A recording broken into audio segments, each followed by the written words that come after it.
Use करता था पत्थर के, और पत्थर के उपकरण यूज करने के कारण ही इस काल को क्या कहा गया, पाषाण। और पाषाण को हमने 3 भागों में बांट दिया, पुरापाषाण, मध्य पाषाण और नवपाषाण। पुरापाषाण काल की अगर बात करेंगे तो इस काल का मनुष्य क्या था, आखेटक और संग्राहक। इस काल का जो मनुष्य था वो क्या था, आखेटक और संग्राहक। यानी कि आखेटक का मतलब ये क्या करता था, शिकार करता था, आखेट करता था, और संग्राहक का मतलब क्या है, चीजों को संग्रह करके रख लेता था आगे के लिए। ठीक है। इसके बाद अगर बात करेंगे पुरापाषाण काल की, तो पुरापाषाण काल में सबसे पहली चीज यहाँ औजार आपके या उपकरण पत्थर के हो गए, मनुष्य जो था वो आखेटक या संग्राहक के रूप में होता था। और भारत की अगर बात करेंगे तो भारत में अब तक कोई भी मनुष्य का अवशेष पुरापाषाण काल का नहीं मिला है। ठीक है, भारत में अब तक पुरापाषाण का कोई भी मनुष्य का अवशेष प्राप्त नहीं हुआ। इसके बाद अगर बात करते हैं भारत में अब तक का मिला हुआ सबसे प्राचीन अवशेष 1982 में अरुण सोनकिया ने खोजा था। अरुण सोनकिया 1982 में भारत में सबसे प्राचीन अवशेष अब तक का जो मिला है वो 1982 में अरुण सोनकिया ने खोजा था मध्य प्रदेश के होशंगाबाद से। मध्य प्रदेश के होशंगाबाद से। और क्या मिला था यहाँ से, मनुष्य की कपाल यानी कि खोपड़ी।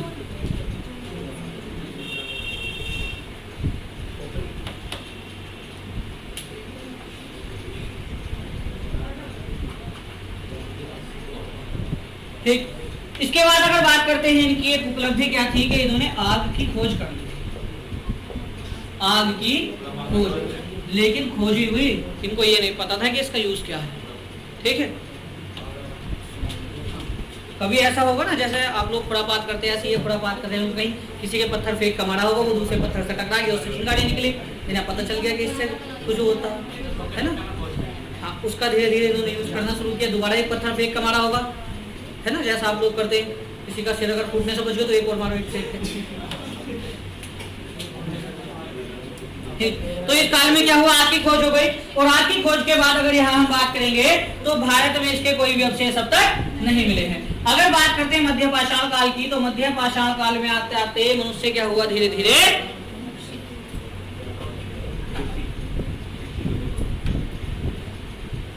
पशुपालन की ओर अग्रसर हुआ। पशुपालन, अब मनुष्य ने धीरे धीरे पुरापाषाण काल में आकर क्या किया, पशुपालन की शुरुआत कर दी। और यहाँ अगर हम बात करते हैं कि ये मध्य प्रदेश के होशंगाबाद से जो कपाल या खोपड़ी मिली थी, ये किस काल की थी, मध्य पाषाण काल की। इसके बाद अगर बात करते हैं यहाँ पुरापाषाण काल में एक और चीज हमारे पास होती है। पुरापाषाण काल में, पुरापाषाण काल के जो जनक या खोजकर्ता कहे जाते हैं उन्हें वो कहा जाता है रॉबर्ट ब्रशफुट को। ये क्वेश्चन कई बार पेपर में पूछा हुआ है, रॉबर्ट ब्रशफुट। रॉबर्ट ब्रशफुट पुरापाषाण के जो जनक या फिर पुरापाषाण काल के खोजकर्ता किसे कहा जाता है, रॉबर्ट ब्रशफुट को। और अगर बात करेंगे हम किसकी, मध्य पाषाण काल की, तो मध्य पाषाण काल के खोजकर्ता कौन होंगे,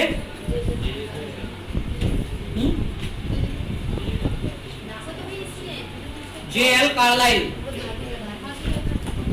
J.L. Carlisle, J.L. कार्लाइल। लेकिन ये था धातुओं के आधार पे, जो धातुएं पूरा मध्य पाषाण काल में खोज की गई थी, जिन धातुओं की, उनकी जो उनके आधार पर अगर देखते हैं तो धातु की सबसे पहले मध्य पाषाण काल की धातु की खोज किसने की, J.L. कार्लाइल। लेकिन अगर समय के आधार पर हम बात करते हैं, कालखंड के आधार पर, तो जॉन इवांस, जॉन इवांस इसके खोज करता है। लेकिन अगर हम बात करते हैं नवपाषाण काल की, तो नवपाषाण काल के खोजकर्ता कौन होंगे, डॉक्टर प्रोमिरोस, डॉक्टर प्रोमिरोस। और अगर नवपाषाण काल की हम बात करते हैं, नवपाषाण काल में आकर क्या हुआ, मनुष्य को आग का ज्ञान तो था, लेकिन आग का यूज करना भी आ गया। तो आग का उपयोग करना, यहाँ अगर मनुष्य को क्या हुआ, कृषि का ज्ञान हुआ। यहाँ क्या हुआ, मनुष्य को कृषि का ज्ञान हुआ नवपाषाण काल में। और इसके बाद अगर बात करेंगे तो मनुष्य ने कुंभकारी करनी शुरू कर दी थी। कुंभकारी, कुंभकारी यानी के मिट्टी के बर्तन बनाना, मनके बनाना, घड़े बनाना और मिट्टी की चाक बनाना, इन चीजों का यूज करना शुरू कर दिया था। और इसीलिए यहाँ सबसे पहले एक चीज आती है आपकी पहिए का आविष्कार, पहिए का आविष्कार। और जब पहिए का आविष्कार हुआ तो वो पहिए का आविष्कार किया तो गया था कुंभकारी में, लेकिन उससे धीरे धीरे देखा गया कि पहिया जो है वो गोल है।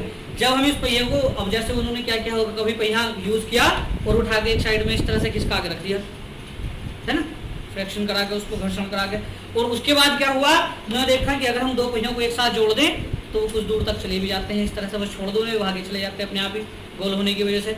तो उससे क्या हुआ, धीरे धीरे बैलगाड़ी वगैरह का यूज हुआ। ठीक है, तो इस तरह से यहाँ गाड़ियों का यूज हुआ और उसके बाद गाड़ी आज थोड़ी बन गई हुई।